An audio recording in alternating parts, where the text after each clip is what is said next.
শ্রী ভগবান তখন নিজ গুণে কৃপা করে বলছেন, এমন একজন বীর যে শুধু বীরত্ব দেখাবার জন্যেই জন্মগ্রহণ করেছে ক্ষত্রিয় বংশে, সে বলছে যুদ্ধ করব না।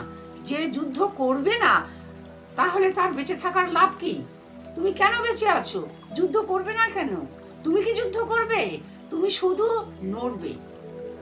আমি করব যুদ্ধ, আমি তোমার মধ্যে প্রেরণা যোগাবো, দেখবে আমার কৃপায় তুমি যুদ্ধ করে জয়ী হবে। আর এই যে শ্বশুর সম্বন্ধী শালা সব দেখতে পাচ্ছ, এরা তোমার তীরে মরবে না, কেননা আমি মেরে রেখেছি, সকলকেই মেরে রেখেছি। আমি জানি যে আত্মারূপে প্রত্যেকটা মানুষের ভেতরে আমি, বাইরে আমি, সবসময় অনুপ্রেরণা যোগাচ্ছি। আমি এদেরকে মেরে রেখেছি। তোমার কোনো এখানে কৃতিত্ব নাই যে আমি মারছি, আমি মারছি। তুমি যে এই কথাটা বলছো যে আমি রক্ত দেখতে পারবো না, তাদের নিধন দেখতে পারবো না, এটা তোমার ভুল কথা।